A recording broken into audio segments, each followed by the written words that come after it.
XRP. First, I want to say that I hope everyone is having a great day no matter where they are in the world. Ripple got the first DFSA license for blockchain payments.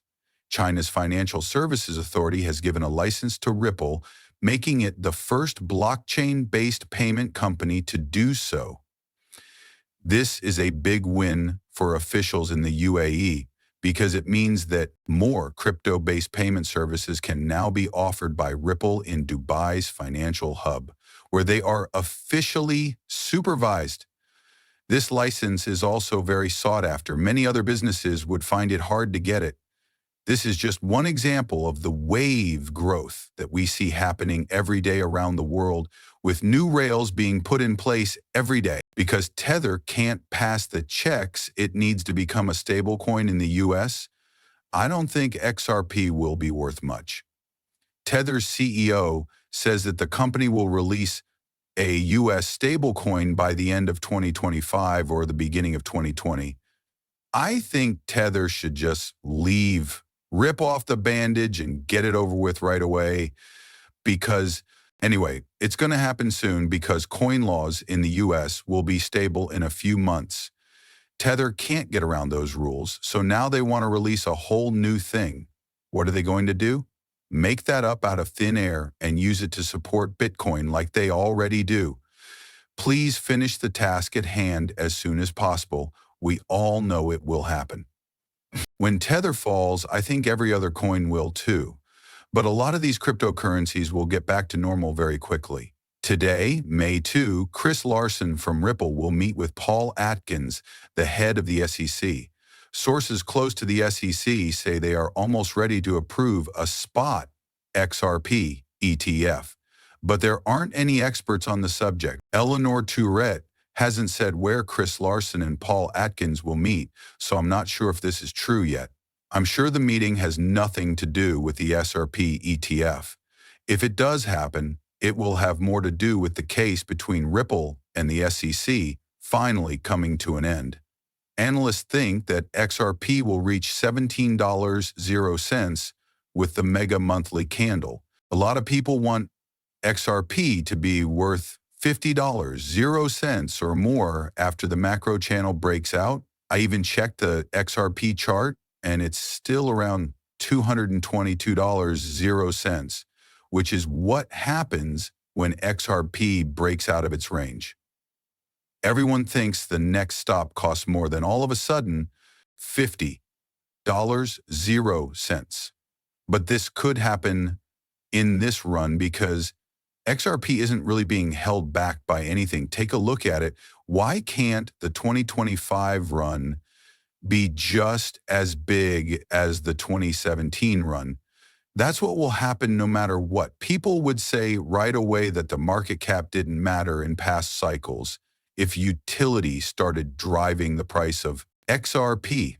As I said before, Ripple's offer to buy Circle was good before its IPO. Circle's value dropped from $9 billion, 0 cents, to $5 billion, 0 cents, which means that Ripple's price was probably very fair. They paid the full amount that Circle thinks the item is worth.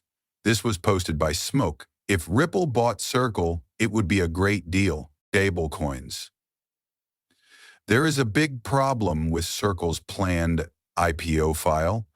Even though Circle paid $210 million, 0 cents, to get Coinbase out of the group, they still take 50% of USDC's income. This is a huge loss of money, and Ripple has the money, organization, and drive to fix it.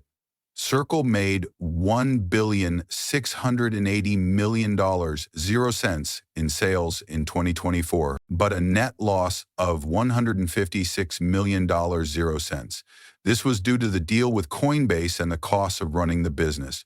One way Ripple gets money is by selling XRP to banks. Some other ways are through cross-vendor payments, fees, interest income, and investments. The second largest cryptocurrency, USDC, is run by the Circle.